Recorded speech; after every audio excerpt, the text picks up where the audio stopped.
सलाम नमस्ते सत श्री अकाल, मैं हूं रजा और आप देख रहे हैं रजाग्राफी का वॉर अपडेट, जिसके अंदर रूस और यूक्रेन की सारी बड़ी जानकारी सबूत के साथ आपके सामने रखने जा रहा हूं। लीजिए सीधा प्रूफ आपकी स्क्रीन पर। पहली बार क्लियर कट होने जा रहा है ऐसा कि बेलारूस के अंदर रशिया अपने परमाणु हथियार तैनात करने जा रहा है। सोवियत संघ, अमेरिका के बाद सोवियत संघ पहली बार ऐसा कर रहा है कि अमेरिका के तर्ज पर, जैसे अमेरिका ने दुनिया भर में अलग अलग देशों में अपने परमाणु बम छुपा के रखे हैं, ऐसे ही अब बेलारूस के अंदर पहली बार अपने परमाणु बम तैनात करने जा रहा है और इसके लिए खुद ऐलान किया है व्लादिमीर पुतिन ने। Это, просто поводом послужило, наверное, заявление замминистра обороны Великобритании, что они собираются поставлять снаряды на Украину с объединенным ураном. Повторяю, это так или иначе связано с ядерными технологиями, это очевидная вещь. Но даже вне контекста вот этих событий, этого заявления, Александр Григорьевич Лукашенко давно ставит вопрос о том, чтобы разместить на территории Беларуси российское тактическое ядерное оружие. Но здесь тоже нет ничего необычного. हालांकि उधर अमेरिका के इंटेलिजेंस ने यह कह दिया है कि ऐसा कोई इंडिकेशन नहीं है कि हमें को ऐसा लगे कि रशिया परमाणु बम का इस्तेमाल करने वाला है। इंडिया में वुमेन बॉक्सिंग चैंपियनशिप हो रही है, उसमें गोल्ड मेडल रूस की महिला ने जीता, जिसके बाद भारत की सरजमीन पर नेशनल एंथम रूस की बॉक्सर्स महिलाओं ने गाया।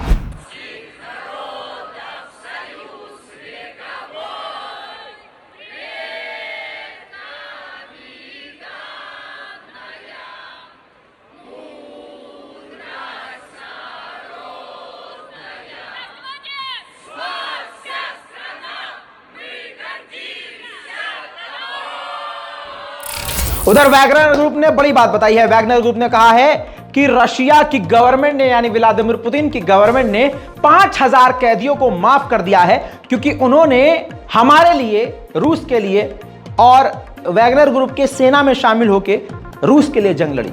उधर जापान में क्योटो यूनिवर्सिटी के अंदर ग्रेजुएशन सेरेमनी के अंदर एक स्टूडेंट यूक्रेन के समर्थन में जेलेंस्की बन के आया, जेलेंस्की के भेष में आया। ゼレンスキー大統領です。12月ぐらいからひげ伸ばしたらゼレンスキー出るって言われたんで。उधर जेलेंस्की ने हक दिया। जेलेंस्की बोले हैं कि बाबूजी हम खतरनाक हमला नहीं कर सकते क्योंकि हमारे पास घातक हथियार अब कम हो गए हैं। इसी के साथ दोस्तों अब सबसे बड़ा बम फोड़ रहा हूं। अमेरिका ने भी मान लिया है कि यूक्रेन अपनी ताकत के बल पर रूस को पूरी तरह से यूक्रेन से नहीं निकाल सकता। कौन कह रहा है? रिपोर्ट में फोटोआ देख के समझ तो गई हो यो।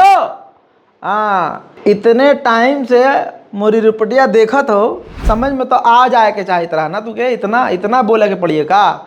देखिए ये जो फोटो लगी हुई है ये अमेरिका के विदेश मंत्री एंटोनी ब्लिंकन हैं।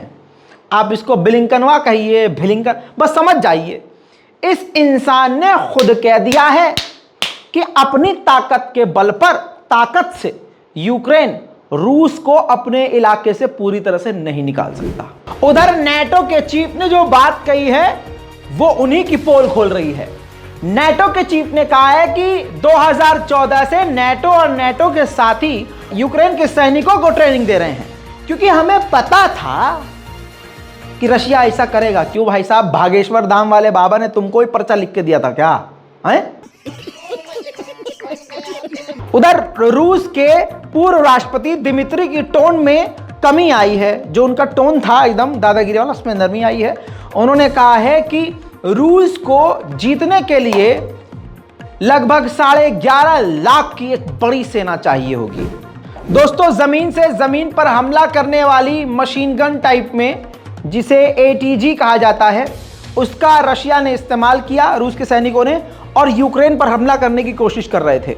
लेकिन हुआ यह कि मिस फायर हो गया, निशाना चूक गया और अपनी ही सेना पर, अपनी ही जगह, अपने ही लोगों पर हमला हो गया।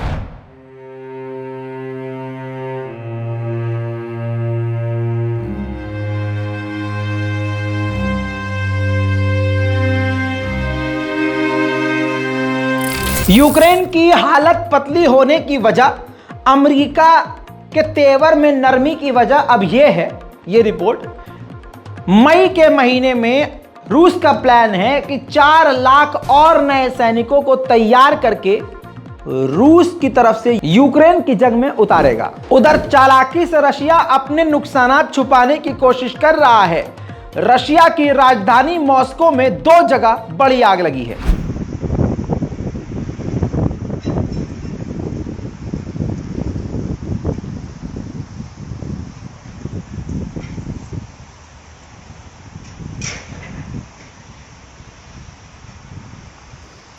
उधर यूक्रेन के सैनिकों का एक सेल्फी वीडियो सामने आया है, जिसमें एक यूक्रेन का सैनिक अपने आप को किसी जगह के नीचे छुपाने की कोशिश कर रहा है और रूस का उन पर जबरदस्त हमला हो रहा है।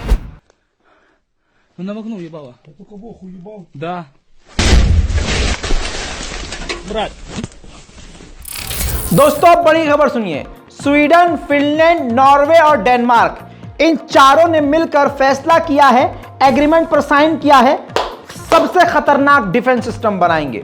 रूस का इतना खौफ तारी है यूरोप के देशों पर कि अब अपने बचाव के लिए भविष्य में सोच रहे हैं कि आगे हम जिंदा कैसे रहेंगे, इस ससुर से बचे कैसे।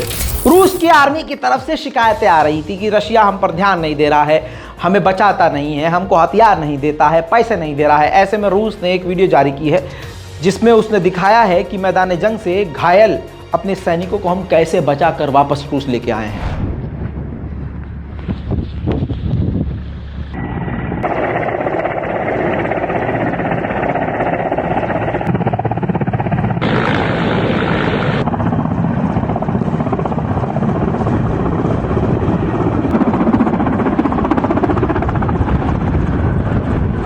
दोस्तों इसके अलावा एक बड़ी खबर आपको बता दूं, व्लादिमीर पुतिन जो बोलते हैं स्पीच, उस स्पीच को लिखने वाला जो व्यक्ति है, जो व्लादिमीर पुतिन की स्पीच लिखता था, स्पीच राइटर, उसका नाम है अब्बास गैलिमोव, जो इस वक्त गायब है। असल में बात यह हुई कि अब्बास गैलिमोव ने व्लादिमीर पुतिन की तरफ से जो हमला यूक्रेन पर किया गया है, इस जंग की आलोचना कर दी।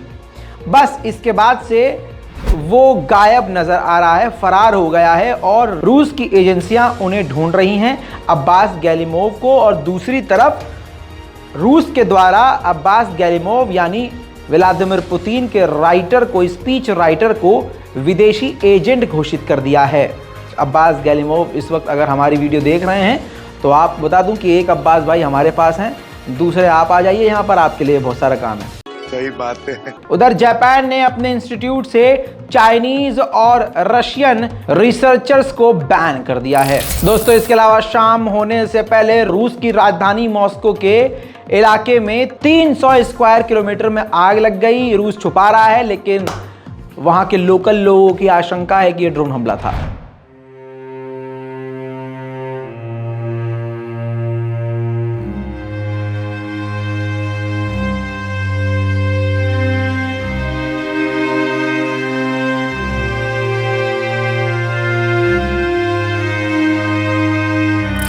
दोस्तों व्लादिमीर पुतिन सामने आए हैं, ये देखिए, और इस बयान में उन्होंने कहा है कि यूक्रेन के पास मिलियंस में शेल पड़े हुए हैं, यानी मिलियंस में, लाखों की तादाद में उसके पास बम हैं, जबकि यूक्रेन को सिर्फ 5000 बम पर डे के हिसाब से काफ़ी है। और यूक्रेन जो है 5000 बम एक ही दिन में इस्तेमाल कर रहा है।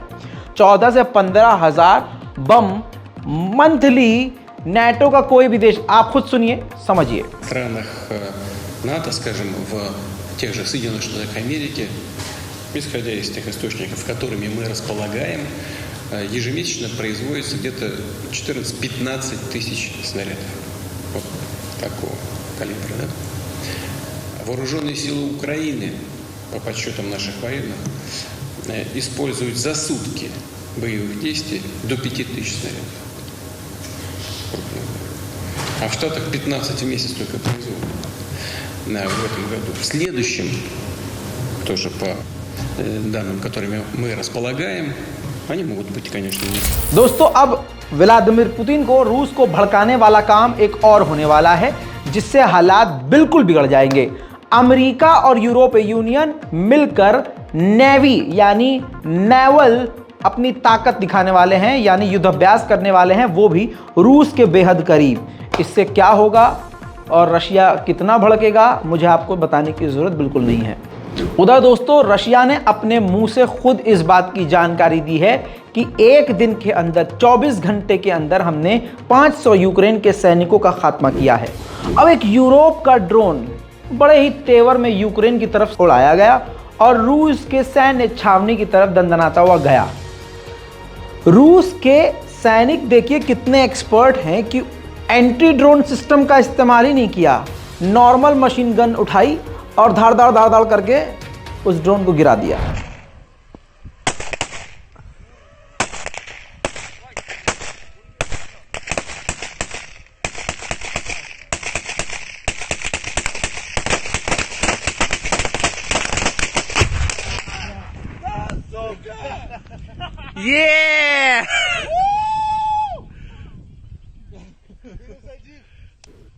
अब खबर यह आ रही है कि यूरोप के देश प्रेशर डाल रहे हैं चाइना के ऊपर कि वो जेलेंस्की से भी बात करें, क्योंकि चाइना के प्रेसिडेंट शी जिनपिंग ने सिर्फ व्लादिमीर पुतिन से बात करी है और जेलेंस्की सिर्फ राह देखते रह गए। डोनेट्स्क के इलाके पर देर रात रूस ने बड़ा हमला कर दिया।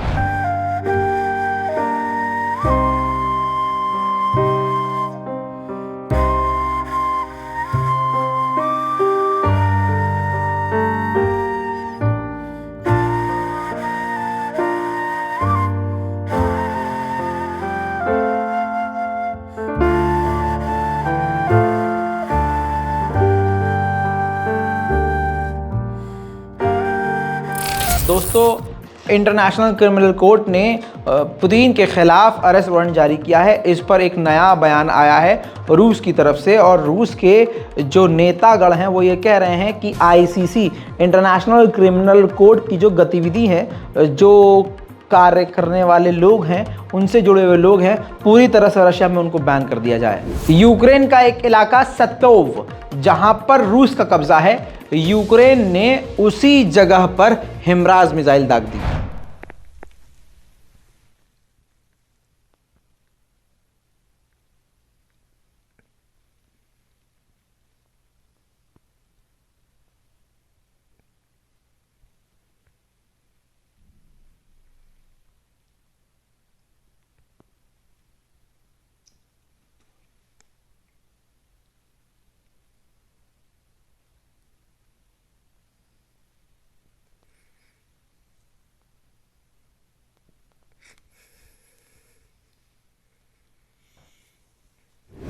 दोस्तों इसके अलावा यूक्रेन की तरफ से एक बैखमत का वीडियो सामने आया है जिसमें देखा जा सकता है कि गाड़ी जा रही है और दोनों तरफ से किस तरह से हमले हो रहे हैं और हमले की आवाज़ें आ रही हैं। यही पिछले हफ्ते से हॉटस्पॉट है जो मैदान जंग बना हुआ है। Бахмут, 24 березня.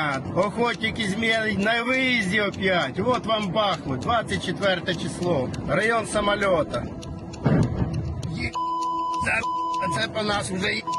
Дивись по камнях. Давай, газуй вперед.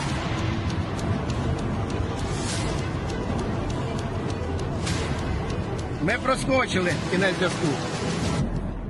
उधर दोस्तों स्पेन ने बड़ी राहत यूक्रेन को दी है। कहा है कि 14.5 मिलियन यूरोज हम खर्च करने को तैयार हैं यूक्रेन के फूड सिस्टम पर, यानी अनाज पर, खाने पीने पर। किसी को खाने की कमी नहीं होने देंगे। हथियार देने से थोड़ा सा दूर रह रहा है ये। बात करें रूस के नुकसान की तो रूस का लुहांस्क के इलाके में एक अड्डा था, यूक्रेन ने हमला करके उस अड्डे को उड़ा दिया है, तबाह कर दिया है।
अब बड़ी खबर आपको बता दूं, अमेरिका का पजामा एक बार फिर से रशिया ने उतार दिया है और बता दिया है कि 2003 और 4 के बीच में अमेरिका ने इराक के इलाके में यूरेनियम बम का इस्तेमाल किया था, जिससे हाल क्या हुआ था लोगों को पता है। और यह बात इसलिए रूस के द्वारा की गई है क्योंकि ब्रिटेन यूक्रेन को यूरेनियम बम देने की सोच रहा है। उधर बैखमत के इलाके में रूस के अलग अलग ठिकानों पर यूक्रेन ने बड़े हमले किए।